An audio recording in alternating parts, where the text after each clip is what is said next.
Brian grew up in a trailer in West Texas desert. No internet, no TV, and a 2-hour bus ride to school. When his mom was diagnosed with multiple sclerosis, everything changed. He and his siblings were separated and adopted by different families. Somehow, though, through it all, Brian held onto his creativity and sense of purpose. Years later, working at a cafe to support his music dreams, he met Ryan, his boss, and eventually his business partner. After earning Ryan's trust through one of the toughest seasons of his life, Brian was offered something rare: a chance to co-found a business with no capital, just belief.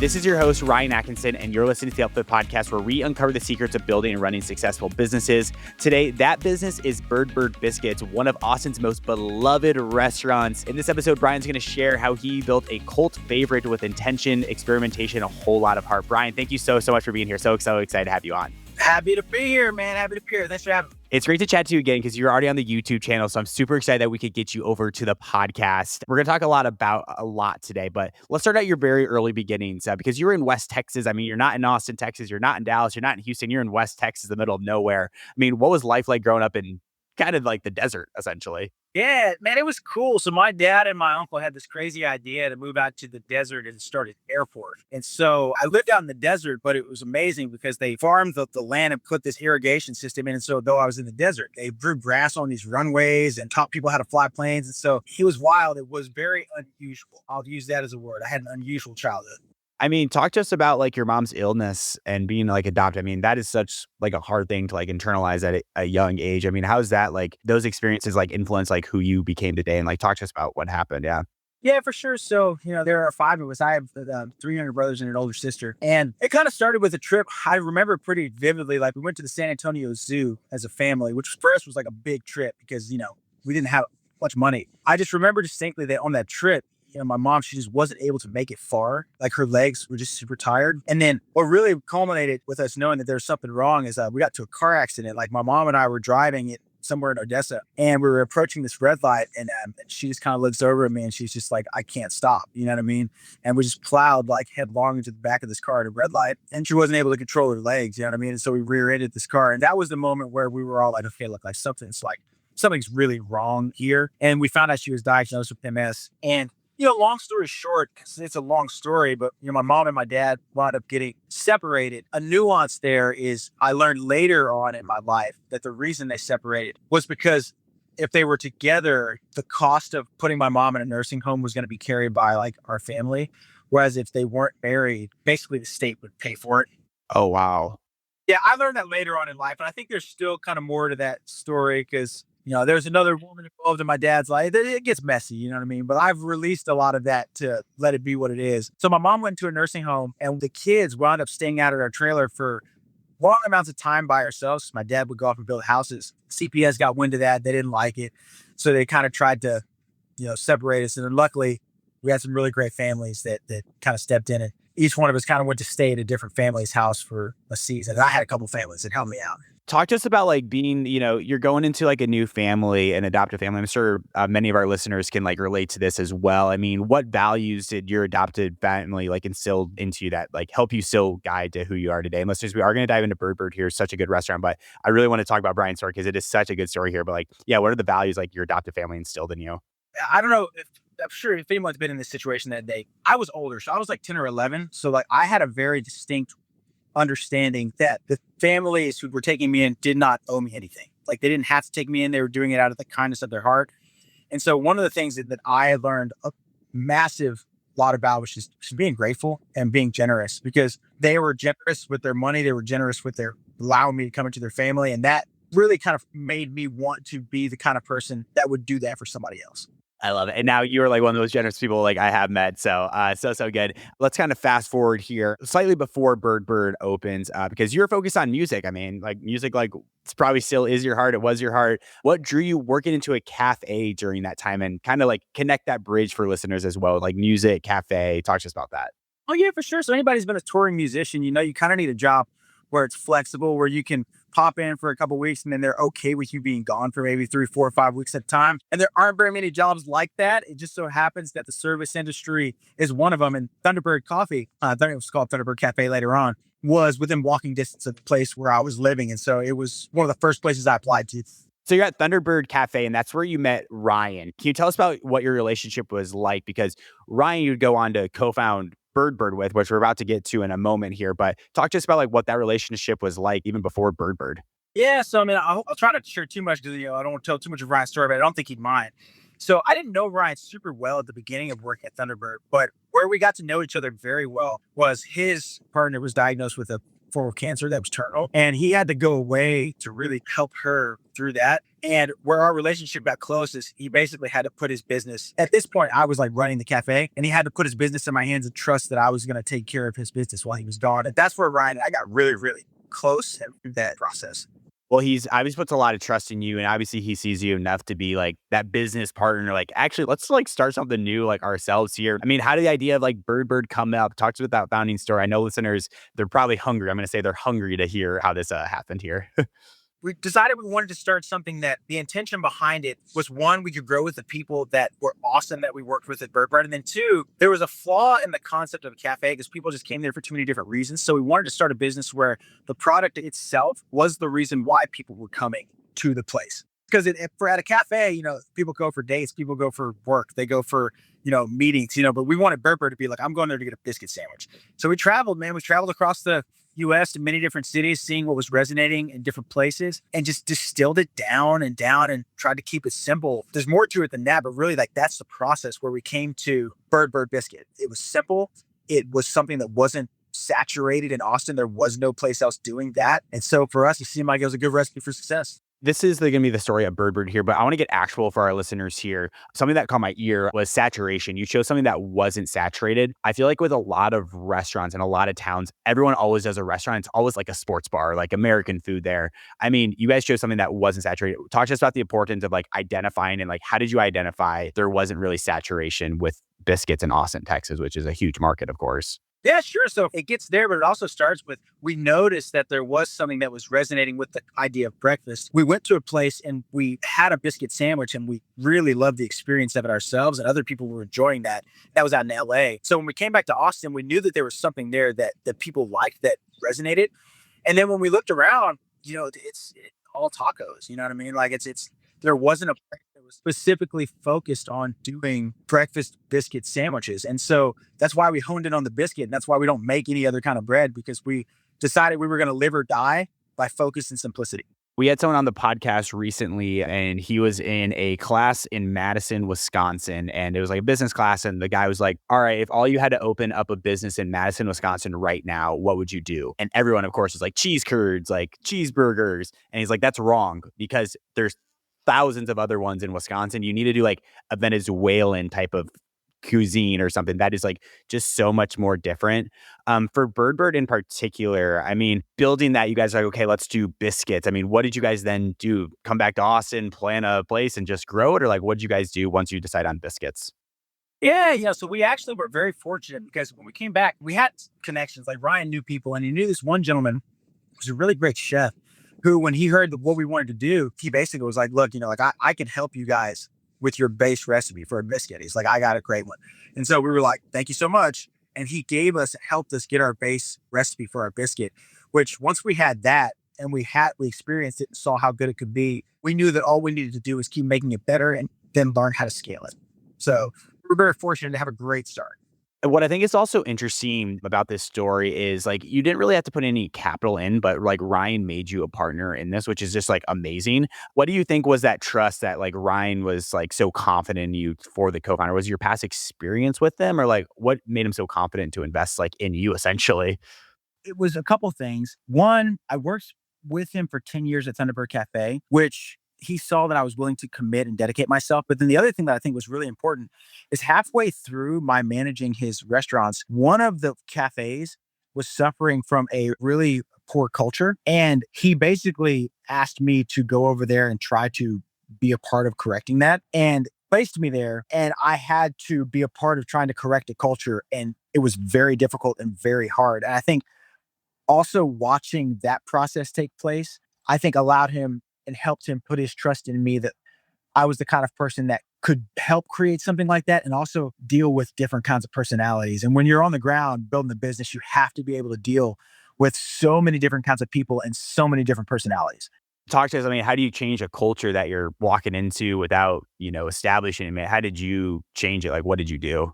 Relationships. So like when I went in first, I didn't go in trying to tell people what to do. I went in and tried to build relationships with people so that they saw in me someone who was there trying to help them.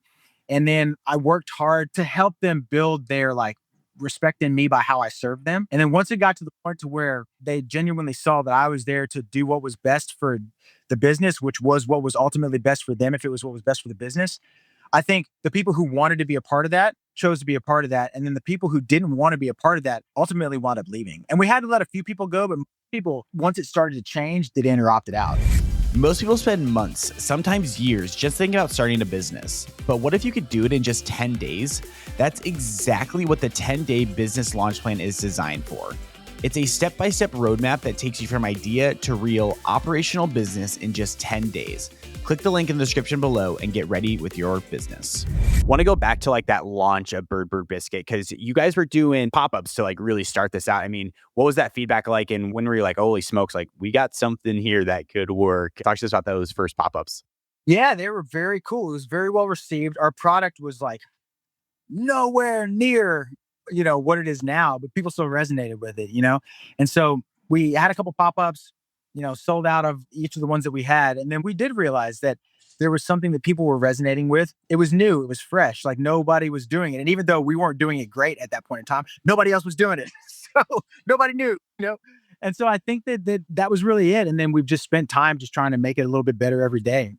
I mean, nobody knew, but again, that goes back to your point of like going into a saturated market. I mean, if you think of Austin, Texas, I could think of 30 breakfast taco spots right off the top of my head. Like there's so many, but because you're operating with not a lot of competition, if any, you have that to your advantage.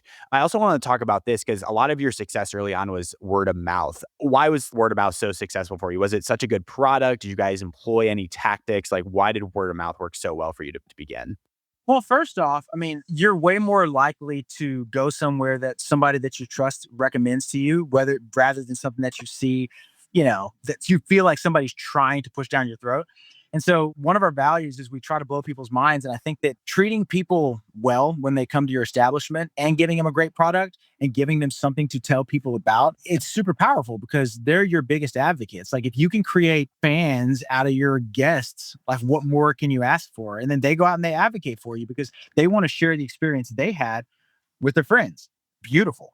Word of mouth is so powerful, especially I feel like in the restaurant industry, because if you create a great experience, they're going to talk about it. But opposite side, you create a bad experience in the restaurant industry, people are definitely going to be sharing that with their friends as well. Super important for you here. COVID came. Everyone knows COVID. Everyone understands how difficult that was. You guys made a bold pivot. Can you walk us through that service window idea and yeah, kind of leading up to that? We had a window that was closed off and we almost shut down the business because we thought it was just going to be 2 weeks like everybody else did. And he's recommended, he was like, I think we should pop that window open and just start serving out of the window so that we can keep serving and, all of us can keep working and nothing really has to change. And we did. And yeah, everybody knows this, the history, like 2 weeks turned into what? I don't know, a year and a half, 2 years. But it allowed us to utilize our kitchen to its full potential because when we didn't have people coming into the store, the whole inside shifted into a kitchen space that was coupled with getting busier because a lot of businesses had shut down. And so if you were one of the business didn't shut down, you received a lot of extra business. And so it pushed our entire business model into this completely new form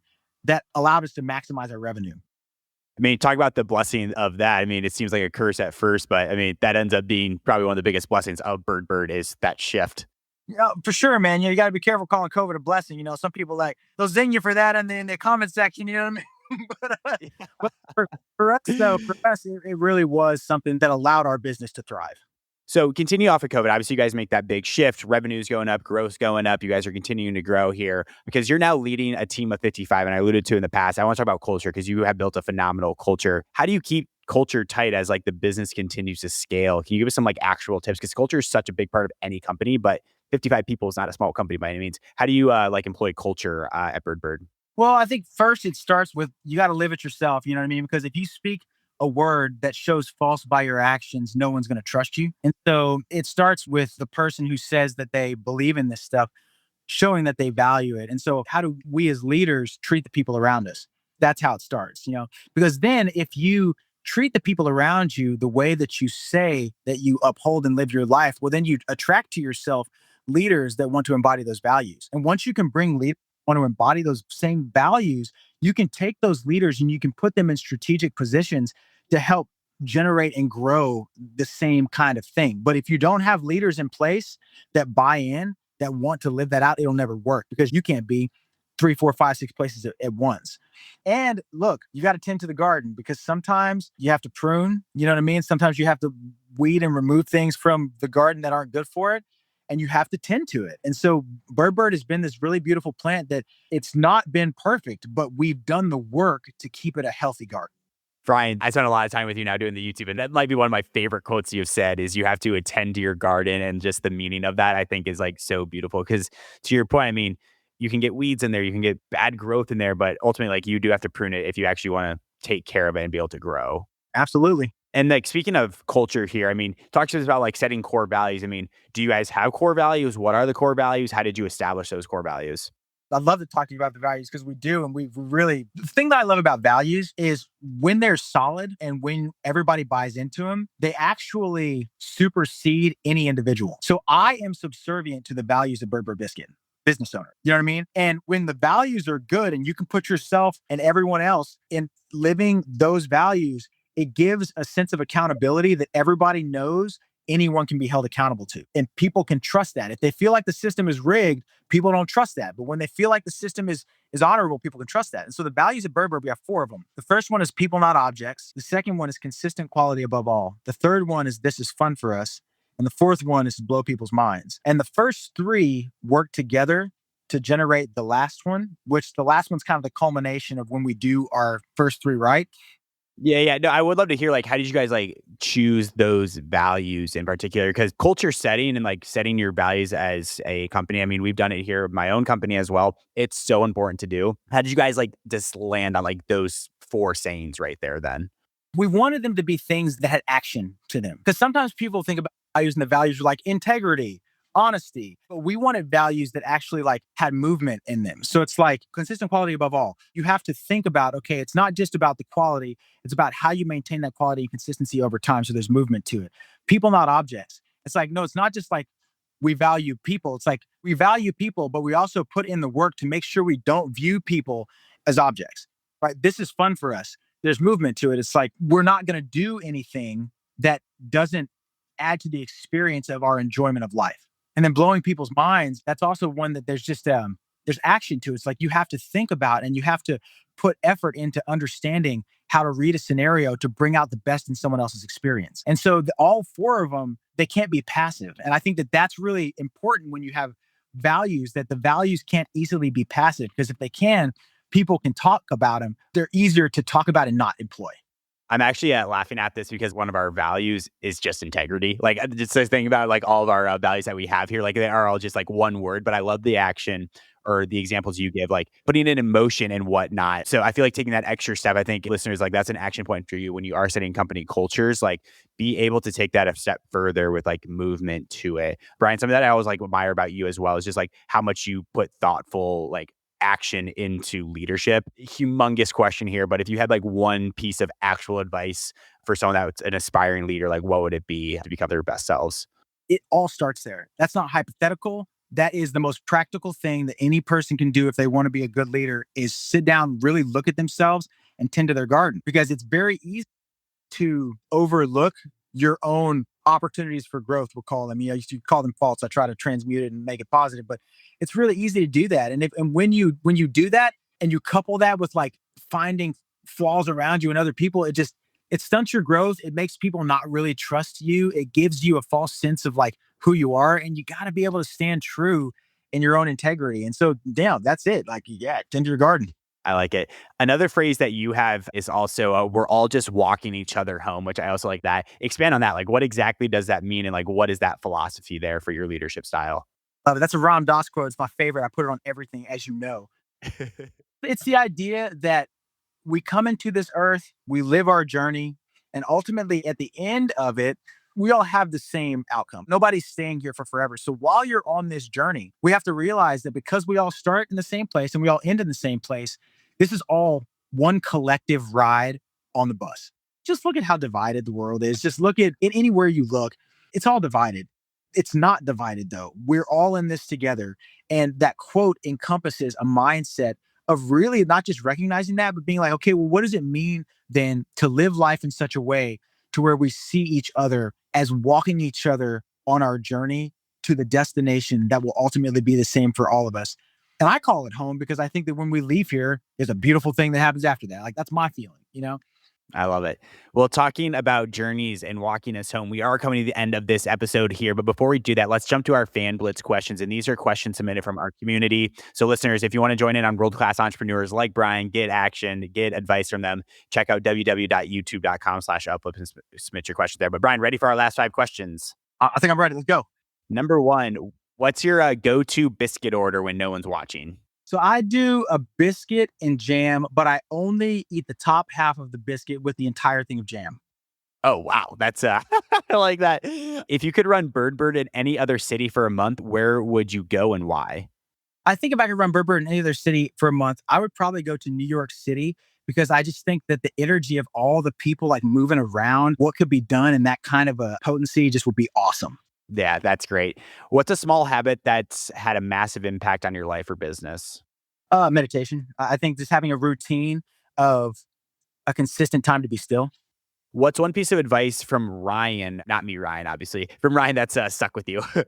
Ryan has made it very clear that at Bird, everything should get tested. Nothing should be based upon our opinions. Everything needs to get put to the test through the trial of people's experience and feedback. And that's one of the things he taught me. We test everything. We don't rely on what we think. We see what the world shows us. Last one for you here. If Bird had a theme song, what would it be? Oh man, if Bird had a theme song, what would it be? It would be, oh, this is a good one. I don't know, but I'm gonna say Thriller by Michael Jackson. That's a great one. That's a great one. This podcast has honestly been a thriller for me, so I appreciate it so much. Listeners, I'm going to encourage you to go check out the YouTube video with Brian on the Uplift YouTube channel. But Brian, if someone else is like, oh my God, I need to learn more about Brian, where can they connect with and learn more about Bird? Yeah, well, man, anybody can email me, you know what I mean? Like it's Brian@birdbirdbiscuit.com. People do it all the time, and I'm pretty good about, replying. So, just feel free to connect. Everyone, that was an amazing episode with Brian. 3 quick takeaways for you. Number 1, if you're looking to start a restaurant business, look to start a business that has no saturation. You want to find something that has no competition, and that's how you're going to succeed in the restaurant industry. Number 2, you have to be methodical about culture. You have to build a culture people want to grow in. Brian gave that great analogy of attending to your garden. Sometimes you need to get rid of the weeds. Number 3, I just love Brian's philosophy when it comes to leadership. It's a very servant leader minded individual here. So if you want to be a great leader, serve others. Phenomenal episode here with Brian. Make sure to like and subscribe wherever you're getting your podcast. We have episodes coming out every single Monday. We will see you guys next Monday. Brian, thank you so much for your time today. Thank you very much. Good start.